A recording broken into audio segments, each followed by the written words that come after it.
लोकसभा चुनाव नज़दीक है, तमाम पार्टियां अपनी अपनी रणनीति में लगी हुई हैं, अपने तैयारियों को अंतिम रूप दे रही हैं। ऐसे में उत्तर प्रदेश में अब तीसरा मोर्चा भी सक्रिय हो चुका है।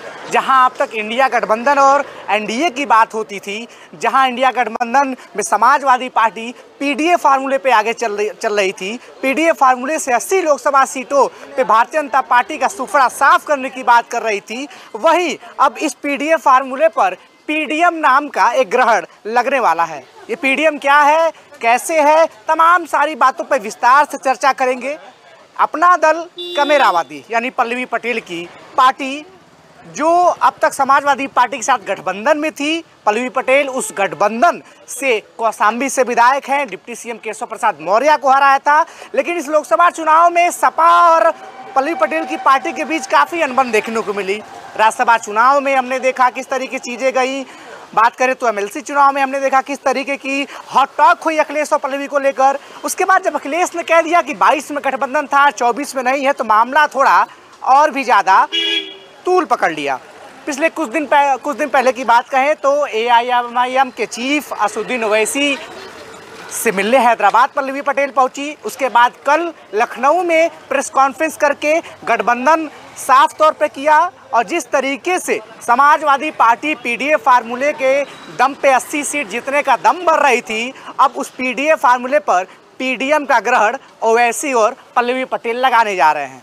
हम जनता से बातचीत करेंगे, जनता से पूछेंगे कि जनता की राय क्या है। चाय की टपरी है, जब चाय की बात होती है तो चर्चाएं होती हैं, और चर्चाएं जब होती हैं तो राजनीतिक चर्चाओं की बात एकदम सामने आती है। सबसे पहले आप अपना नाम बताइए। रविंद्र पटेल। रविंद्र भाई, जिस तरीके से देखा जा रहा है कि उत्तर प्रदेश में तीसरा मोर्चा अब आ रहा है, अब तक इंडिया गठबंधन और एनडीए के बीच जो है वो लड़ाई देखी जाती थी, लेकिन अब ओवैसी की यूपी में जो एंट्री हो गई है, क्या लगता है किस तरीके से जनता इसको लेगी? क्या ओवैसी जिस मंशा से उत्तर प्रदेश में आए हैं वो मंशा पूरी होगी कि नहीं? उसके पहले उत्तर प्रदेश में ओवैसी की मंशा आपके हिसाब से क्या है? ओवैसी जी जो आए हैं उत्तर प्रदेश, तो पहली बार नहीं आए हैं, वो इसके पहले भी कई चुनाव उनकी पार्टी यहाँ लड़ चुकी है। उनके प्रदेश अध्यक्ष जी जो हैं अपने उत्तर प्रदेश के, उन्होंने भरकस प्रयास किया अखिलेश जी से कि हमको भी अपने साथ रखा जाए, लेकिन उनकी जो छवि बन चुकी है वो एक बीजेपी विरोधी की बन चुकी है, वो बीजेपी का फ़ायदा पहुंचाने के उसमें। तो इसलिए अखिलेश जी ने उनसे दूरी बना के अपना जो भी किया वो किया। जब पल्लवी जी उनके साथ में आ गई तो उनको लगा कि हमको एक बहुत बड़ा स्पेस मिल गया है। पल्लवी जी खुद समाजवादी पार्टी के सिंबल से विधायक हैं। आज को अगर समाजवादी पार्टी का राष्ट्रीय अध्यक्ष उनको अपनी पार्टी से विरक्त कर दे, सिंबल से उनको अगर वो कर दे, मतलब जो है वो बगावत के उसमें, पार्टी विरोधी गतिविधि के उसमें, तो वो विधायक नहीं रहेंगी। लेकिन उसके बावजूद भी, अभी ये सब होने के बावजूद भी अखिलेश ने उनके ऊपर कोई कार्रवाई नहीं की है। हमारी जानकारी में तो ऐसा कुछ अभी नहीं आया है। बाकी उन्होंने जो मोर्चा बनाया वो उनके हिसाब से ठीक होगा। बाकी जनता की जो भलाई थी उसके हिसाब से ये करना उचित नहीं था उनको। उसमें आप लड़िए, आप अपने घर में आपस में सामंजस्य बैठाइए, 1 सीट लीजिए, 3 लीजिए, 5 लीजिए, जिसकी जो क्षमता है उस हिसाब से। अखिलेश यादव का जो व्यवहार छोटे दलों के साथ है, हमने देखा राष्ट्रीय लोकदल हुआ, सुभाषपा हुआ, अब कमेरावादी हो, क्या ये व्यवहार छोटे दलों के साथ बढ़िया कर रहे हैं? क्योंकि लगातार छोटे दल इनके साथ आते हैं, पूरा सपोर्ट करते हैं, खून पसीना देते हैं, उसके बाद चुनाव के बाद ये अलग राह देख लेते हैं। छोटे दलों की एक सबसे बड़ी समस्या यही होती है कि वो होते तो छोटे हैं लेकिन अपने आप को मानते नहीं हैं छोटे। ठीक, तो उनकी एक जो समस्या है, सबसे बड़ी यही समस्या है कि वो छोटे भाई की तरह रहना नहीं चाहते और रहेंगे बड़े भाई बन के, कहो बाप बन जाए आपके, लेकिन होते छोटे भाई हैं। अच्छा, आपने कहा ओवैसी बी टीम है भाजपा के। जब ये सवाल ओवैसी से प्रेस कॉन्फ्रेंस में पूछा गया कि तमाम जो विपक्ष है, बाकी अखिलेश यादव हैं या फिर जो दूसरे लोग हैं, कांग्रेस के लोग हैं, वो लगातार कहते हैं कि जहां ओवैसी चुनाव लड़ते हैं भाजपा को वहां फ़ायदा होता है, इसलिए वो बी टीम है। तो ओवैसी ने साफ तौर पे कहा कि एसटी हसन का टिकट जो है अखिलेश यादव ने काटा, रामपुर में देखा जाए जिस तरीके से आजम खान की जो पुरानी सीट थी उस पर किसी और को जो है उतार दिया। तमाम ऐसे उदाहरण अवैसी ने दिए जिसपे ये बातें जो हैं साफ तौर पर साबित नहीं होती हैं कि कौन जो है बी टीम का काम कर रहा है। तमाम बड़े आरोप भी लगाए। भैया तो इससे पहले ओवैसी जी से ये पूछा भी जाए कि सपा ने या मुलायम सिंह ने या अखिलेश की पार्टी ने कितने अहमद हसन उत्तर प्रदेश में पैदा किए हैं, इनको भी तो बताइए। जिनका आज टिकट कटा है वो तो आपको दिख रहा है, इसके पहले कितने उन्होंने बनाए हैं ये नहीं दिखाया आपने, वो भी दिखाइए, दोनों पक्ष दिखाइए। सिक्का एक तरफ न दिखाइए कि इसमें अशोक की लाट बनी, दूसरी तरफ भी बताइए कि उसमें एक ही लिखा हुआ है, उसकी वैल्यू सिर्फ एक है। जिस तरीके से अगर देखा जाए तो जो पीडीएम का स्लोगन लेके वो आगे बढ़ रही हैं, पल्लवी पटेल ने साफ किया कि जो पीडीए में ए अल्फ़ाबेट था, कभी वो अगड़ा की बात करते हैं, कभी ए से अल्पसंख्यक कह देते हैं, कभी ए से कुछ कह देते हैं, तो उस अल्फ़ाबेट को हमने करेक्ट किया है और पीडीएम फार्मूला लाया है। सबसे बड़ी तो कमजोरी यही है कि पीडीए हो या पीडीएम हो, आप सर्व समाज की बात क्यों नहीं करते हैं? क्या आप समाज में नहीं रहते? हम समाज में नहीं रहते, ये भाई समाज में नहीं रहता है, आप सर्व समाज की बात क्यों नहीं करते हो? एक दल, एक पार्टी, एक जाति आपको कभी नेता बना देगी? क्या संभव है ये भारत की राजनीति में? अच्छा, कौन सी पार्टी है जो सर्वजन हिताय की बात करती है, पूरे समाज को साथ लेके चलती है आपके हिसाब से? भैया इसके पहले आपका जो मोदी जी ने नारा दिया सबका साथ सबका विकास, उसमें सब कुछ था कि नहीं था? उन्होंने कभी खुले मंच से उन्होंने कभी किसी एक उसका वो किया उन्होंने? आप अपने घर में छोटे भाई कमजोर है उसको ब्रोनवीटा पिलाओगे, लेकिन बाहर थोड़ी ना कहोगे कि इसको हम भैया ब्रोनवीटा पिलाते हैं। कम से कम वो एक्सेप्ट तो कर रहे हैं कि हम सिर्फ विशेष समुदाय या फिर विशेष जो जातियां पिछड़ी हैं उनकी राजनीति कर रहे हैं। भाजपा कहती है सबका साथ सबका विकास, लेकिन उत्तर प्रदेश में सिर्फ एक मुस्लिम मंत्री है, वो भी राज्य मंत्री हैं। तो सरकार किसकी है? भाजपा की तो है। तो भाजपा की है, तो भाजपा वाले जब टिकट देंगे ही नहीं किसी को, तो मंत्री जो एक बना दिए वो भी आपको बोनस में दिए हुए हैं। वो पहले तो टिकट दो, मंत्री और विधायक बना के लाओगे तब मंत्री बनाओगे ना। तो जब नेता हो काहे बनाएंगे आपको? फायदा सबसे ज़्यादा आपके डाटा के हिसाब से उन्हीं की सरकार में हुआ है, उनका जो विरोध में आए उनके। अब और लोगों से बातचीत करेंगे, देखेंगे उनकी मंशा क्या है पीडीए वर्सेस पीडीएम में। सबसे पहले आप अपना नाम बताइए। श्री मोहन सिंह। जिस तरीके से एंट्री हुई है, ओवैसी और पल्लवी पटेल एक साथ आए हैं, क्या लगता है किसके तरफ झुकाव रहेगा या फिर किसको जो है नुकसान पहुंचेगा? बीजेपी को फ़ायदा पहुंचेगा, इंडिया को नुकसान पहुंचेगा। कैसे होगा ये, मतलब मुझे जानना चाहता हूँ मैं। जो वोट है वो काटेंगे, यानी मुस्लिम वोट काटेंगे? मुस्लिम वोट काटेंगे, जो पल्लवी पटेल को मानने वाले लोग हैं उनके वोट काटेंगे।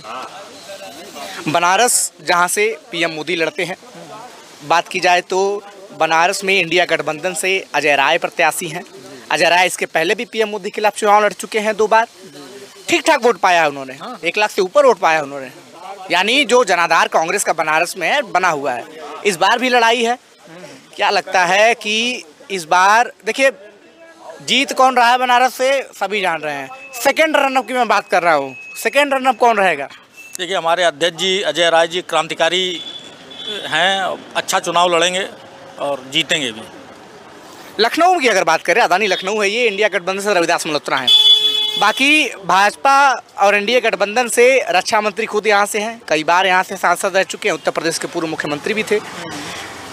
आपको क्या लगता है कि जिस तरीके से जो विकास की गाथा भारतीय जनता पार्टी लगातार बहा रही है, जो अपने दावे वादों में कहती है, तमाम घोषणा पत्रों में कहती है, जिस तरीके से लाभार्थी योजनाओं की बात करती है, कितना असर उन लाभार्थी योजनाओं को इसमें पड़ेगा? देखिए ये समय बताएगा। जनता अपने जुमलेबाजी से तंग आ गई है और उसको रोज़गार दिख रहा है, महंगाई दिख रही है, ठीक है, नौकरी है नहीं, 83% युवा बेरोजगार है। तो ये सब चीज़ें आज 83%, 83 बेरोजगार है। तो ये सब पब्लिक को समझना पड़ेगा, आज नहीं कल समझना पड़ेगा। और इसको तो देश के लिए क्या अच्छा है, ये सबको मिल बैठ के ही वोट करना चाहिए, देश के लिए क्या अच्छा। अच्छा ये बताइए, सबसे पुरानी राजनीतिक पार्टी है कांग्रेस, सबसे पुरानी राजनीतिक पार्टी है, और जितने भी बड़े नेता हैं कहीं ना कहीं कभी ना कभी कांग्रेस से या उनकी विचारधारा से जुड़े रहे हैं। उत्तर प्रदेश में अगर देखा जाए तो कम से कम लगभग 35 साल हो गए हैं कांग्रेस की सत्ता आई नहीं है। अब इस बार 17 सीटों पे जो है वो दावेदारी है। वो 17 सीटें काफ़ी अहम मानी जाती हैं कांग्रेस के लिए। बाकी पूरे देश में कांग्रेस की जो तैयारियां हैं वो कहीं ना कहीं उत्तर प्रदेश में आपको नहीं लगता कि ज़्यादा ध्यान देने की ज़रूरत है, क्योंकि समाजवादी पार्टी आपको सपोर्ट में तो है, लेकिन जिस तरीके से देखा जाए कि जो गठबंधन का जो फैसला होता है चुनाव में, इसके पहले बहन जी के साथ गठबंधन समाजवादी पार्टी का हुआ, रालोद के साथ समाजवादी पार्टी का हुआ, तो क्या ये गठबंधन चुनाव को लेकर है या इसको आगे विधानसभा चुनाव तक भी ले जाया जाएगा? अब ये तो शीर्ष नेतृत्व तय करेगा, सभी पार्टियों का आगे गठबंधन कहाँ तक चलेगा। लेकिन कुल मिला के मेरा कहना ये है कि बीजेपी ने बूथ मजबूत कर दिया और कांग्रेस ने देश मजबूत किया, तो देश के हित में फैसला लेना ही पड़ेगा सभी को, और देश के लिए क्या अच्छा है क्या बुरा है ये देश का हित आप कैसे कर पाएंगे? आपके तो अकाउंट फ्रीज हो गए हैं, तमाम चीज़ें आपके साथ हैं, केजरीवाल दिल्ली में अलग परेशान है, बाकी जगह पे लोग बता रहे हैं, विपक्ष के नेता कह रहे हैं कि सरकारी मशीनरी का दुरुपयोग हो रहा है, ईडी सीबीआई का हंटर चल रहा है, तो हर जगह से विपक्ष खोखला हो रहा है, तो देश कैसे मजबूत करेगा विपक्ष? देश जनता मजबूत करेगी विपक्ष को। अंग्रेज भी यही करते थे, जिसको जेल में डालते थे, तो ये सब चलता रहेगा, राजनीति है, ये सब परिवर्तन है, ये लंबी लड़ाई है।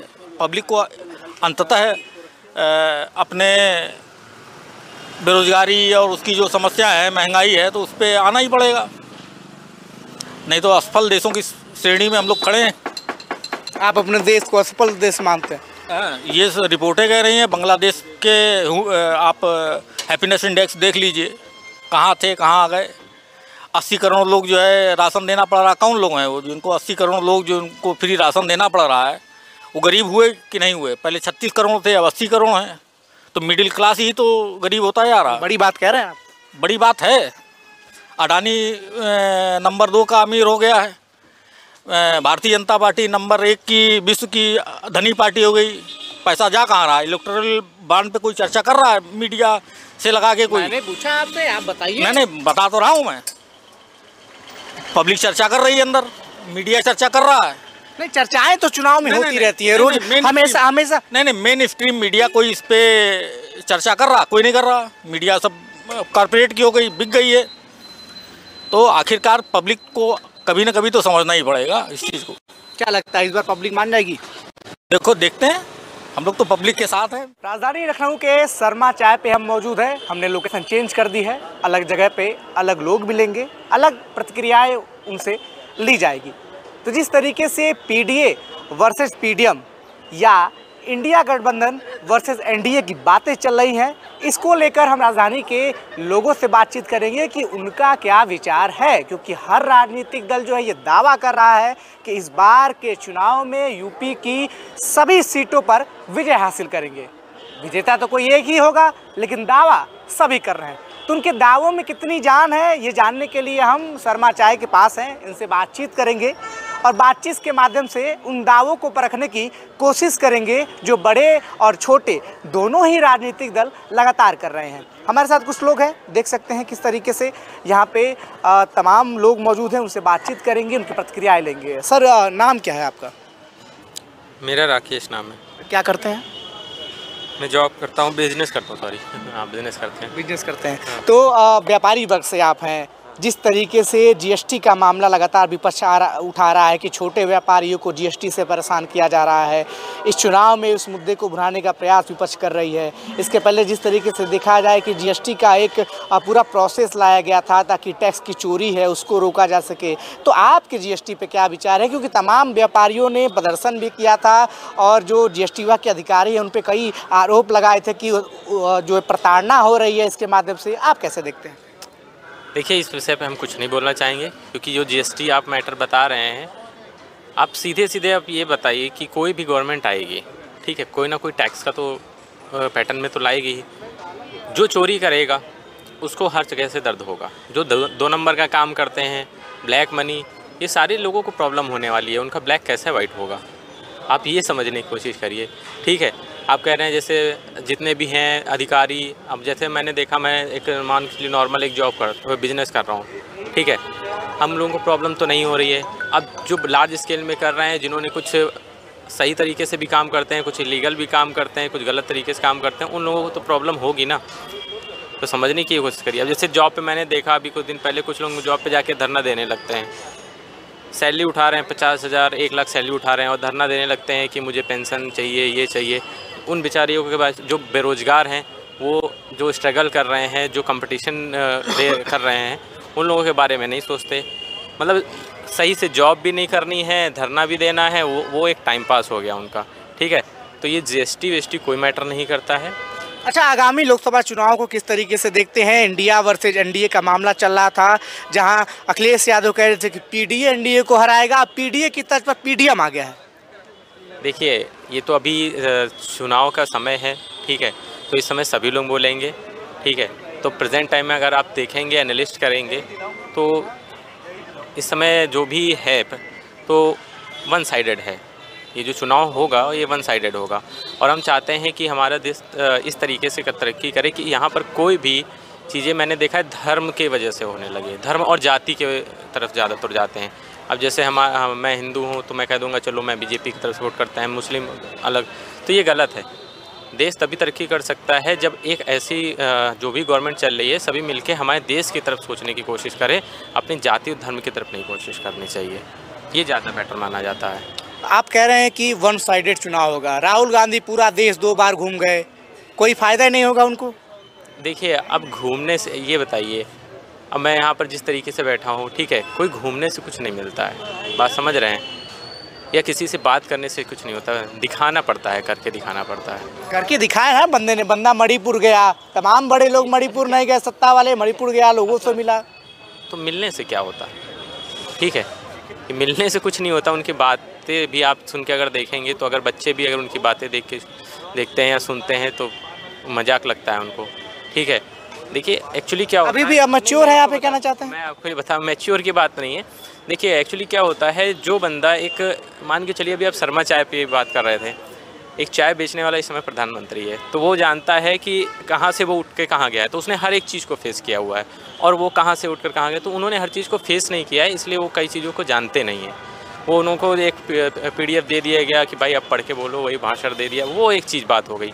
जो हर चीज़ को समझता है या जिसने हर चीज़ को फेस किया, वो ज़्यादा बेटर तरीके से काम कम समझ है उनको राजनीति को लेके, भारतीय राजनीति को लेके, आप ये कहना चाहते हैं? राजनीति की बात नहीं कहते हैं कि राजनीति को लेके कम समझ है। मैं कहता हूँ कि जो अपने जनता के बारे में या जनता लोगों के बारे में उनको कम समझ है। राहुल गांधी के लिए कोई एक सजेशन देना चाहेंगे आप? नहीं, मैं कोई सजेशन नहीं देना चाहेंगे उनके विषय में, वो भी अच्छे नेता हैं, ठीक है, लेकिन अगर वो जिस तरीके से सभी लोगों से मिलें और प्रेजेंट टाइम में लोगों को समझे, तो हो सकता है भविष्य में भी वो दोबारा से आ सके। तो अभी कहना तो मुश्किल है उनके लिए, ठीक है, लेकिन प्रेजेंट टाइम में नहीं कह सकते। अच्छा, लखनऊ के रहने वाले हैं आप? जी, लखनऊ के रहने वाले, तो साफ तौर पे यहाँ लड़ाई भाजपा और सपा में है, क्योंकि रविदास मल्होत्रा बतौर कैंडिडेट है इस बार, और राजनाथ सिंह जो देश के रक्षा मंत्री हैं, बात करते हो गृह मंत्री भी रह चुके हैं, उत्तर प्रदेश के पूर्व मुख्यमंत्री भी थे, काफ़ी लंबा उनका नाता उत्तर प्रदेश से, लखनऊ से रहा है। तो जिस तरीके से सपा ये कह रही है कि विकास के मुद्दे पे बात करेंगे, पेपर लीक के मुद्दे पे बात करेंगे, महंगाई बेरोजगारी के मुद्दे पे बात करेंगे, और इस सब मुद्दे पे बीजेपी पिछड़ रही है, तो क्या राजनाथ सिंह की सीट फंस रही है यहाँ से? नहीं, कोई सीट नहीं फंस रही है, वो सब कहने की बातें हैं। आप ऐसे केशव प्रसाद मौर्य के बारे में कहा गया था विधानसभा चुनाव में उनकी सीटें निकल रही हैं, लेकिन हार का सामना करना पड़ा। नहीं होगा, आप देखिएगा, ठीक है, मैं इस विषय आप जिताएंगे? देखिए, हम जिताएंगे, क्यों नहीं जिताएंगे, बिल्कुल जिताएंगे, ठीक है। बस मैं सभी से ये कहना चाहता हूँ, सभी लोग जो है किसी धर्म जाति के अनुसार वोट ना करें, ठीक है, इंडिया ग्रोथ में हिस्सा दें और इंडिया का सपोर्ट करें। तो राकेश जी ने काफ़ी अच्छी बात कही कि धर्म और जात के नाम पे बढ़ के वोट ना करें, विकास को देखते हुए वोट करें, चाहे वो किसी भी पार्टी का प्रत्याशी हो। आपके क्षेत्र में आपके सांसद ने कितने विकास किए हैं, आपके सांसद का प्रतिनिधि जो है वो आपकी कितनी समस्याओं को सुनता है, इसे देखकर वोट करें। बात करें तो जिस तरीके से वोट देने का अधिकार हम सभी के पास है, हम सभी अपने मताधिकार का प्रयोग करते हैं, लेकिन अपने मताधिकार का प्रयोग किस तरीके से करना है, यही चालाकी है इस लोकतंत्र में जीवित रहने के लिए। तमाम लोग हैं बातचीत करने के लिए, कई मुद्दों पे बातचीत हुई, तमाम चीज़ों को देखा गया। हमारे साथ एक और भाई साहब हैं, उनसे उनका नाम पूछेंगे। क्या नाम है आपका? नाम बताइए। आदर्श। क्या करते हैं आप? Mutual fund distributor. Mutual fund distributor. Mutual fund distributor. तो म्यूचुअल फंड का काम किस तरीके से चलता है? क्लाइंट के पास जाते हैं, से इन्वेस्टमेंट लेते हैं वैसे ही मार्केट अप डाउन? मार्केट अपना से फ़र्क नहीं पड़ता, क्लाइंट हमें जैसे मिलता है वैसे वो चलता है। तो लगातार आप कन्विंस करते होंगे। ठीक इसी तरीके से राजनीतिक दल के जो नेता हैं वो भी वोटर्स को कन्विंस करते हैं। चुनाव आता है तो कन्विंसिंग जारी रहती है, घोषणा पत्र आते हैं, तमाम चीज़ें आती हैं। चुनाव में नेता पब्लिक के पास जाता है, हमको किसी जाने की जरूरत, हमको जब बुलाते हैं तब खुद जाते हैं, ये होता है। जैसे नेताओं को घर घर जाकर मांगते हैं तो हमको घर जाना नहीं पड़ता है, हमको जब क्लाइंट बुलाता है तो अपना। नेता एक ही बार घर जाता है? नहीं, तो जैसे जैसे क्लाइंट है वो नेता को नहीं बुलाता है, आम पब्लिक नेता को नहीं बुलाती है, ठीक है, लेकिन हमको क्लाइंट अक्सर बुलाता है कि आइए भाई इन्वेस्टमेंट ले जाइए। अच्छा, ये बताइए कि आप लखनऊ के रहने वाले हैं, यहाँ से राजनाथ सिंह है, रविदास मल्होत्रा हैं। पॉलिटिकल क्रेडिबिलिटी के हिसाब से राजनाथ सिंह का स्तर बहुत ज़्यादा है, हम सभी जानते हैं, लेकिन अगर कर्मठ जुझारी कार्यकर्ता की बात करें तो रविदास मल्होत्रा भी काफ़ी सालों से संघर्ष करते रहे हैं, मीसा एक्ट में गए हैं। गलत पार्टी में। गलत पार्टी में? किस पार्टी में होना चाहिए उन्हें? भाई बस गलत पार्टी में अब ना बुझाइए, क्यों सबका वेश बुला रहे हैं। देखिए अपनी बात रखने की आज़ादी संविधान ने आपको दी है। तो बिल्कुल दी है, लेकिन इस फील्ड में आप तो हैं ही, आपको मालूम है कि अच्छे बुरे सबसे ज़्यादा पाला पड़ता है, लेकिन राइट तो है ना आप अपनी बात रखने की। बता दो रहे तभी तो गलत पार्टी में है। गलत पार्टी में ये जिस तरीके से उत्तर प्रदेश में 17 सीटों पे कांग्रेस है, बाकी सीटों पे समाजवादी पार्टी या उसके सहयोगी लोग हैं। भाजपा लगातार दावा कर रही है कि 80 सीट जीतेंगे, ये दावा कर रहे हैं कि 80 हरा देंगे। दावे दोनों कर रहे हैं। दोनों गलत होंगे, 75 के आसपास लाएगी। 75 के आसपास लाएगी, ये कंफर्म है? 99%। 99%। 1% आपने छोड़ दिया। हाँ, 1% छोड़ दिया ना, जरूरी है ना, भगवान तो है नहीं, इसलिए। यानी आप कहना चाहते हैं कि सपा परिवार तक सिमट सकती है? परिवार में भी हारेंगे। परिवार भी हारेंगे? बिल्कुल। अखिलेश यादव तो चुनाव नहीं लड़ रहे हैं। बाकी परिवार को सब तो लड़ रहे हैं, भाई बीबी सब लड़ रहे हैं। हारेंगे तो पिछली बार हारे थे, वैसे इस बार भी हारेंगे। तो राजधानी की जनता जो है वो राजनाथ सिंह को सीधे तौर पे पसंद कर रही है। खासियत यह है कि भारतीय जनता पार्टी के जो लाभार्थी स्कीम्स हैं उसका फ़ायदा मिला। पॉलिटिकल क्रेडिबिलिटी जो राजनाथ सिंह की है वो दूसरे कैंडिडेट के मुकाबले काफ़ी बेहतर है। साथ ही साथ जिस तरीके से भारतीय जनता पार्टी ने पिछले कुछ सालों में अपने कोर वोटरों के अलावा जो क्षेत्रीय दल हैं उनके कोर वोटरों को साधने का प्रयास किया है, वेलफेयर स्कीम के माध्यम से, तमाम चीज़ों के माध्यम से, और साथ ही साथ मुस्लिम समाज को साधने के लिए पसमंदा सम्मेलन का इस्तेमाल किया है। तो कहीं ना कहीं ये फ़ायदा जो है वो भारतीय जनता पार्टी को इस चुनाव में मिल सकता है। हमने प्रतिक्रियाएँ सुनाई कई लोगों की आपसे, आपने उनकी प्रतिक्रियाओं को सुना, आपने उसकी प्रतिक्रियाओं को समझा। आप भी अपनी प्रतिक्रिया दे सकते हैं इस लोकसभा चुनाव पे, राजधानी लखनऊ की सीट पे, या फिर आप जिस संसदीय क्षेत्र के हिस्सा हैं उस सीट पे। बने रहिए हमारे साथ। मैं विवेक शाही, एशियन न्यूज़ के लिए।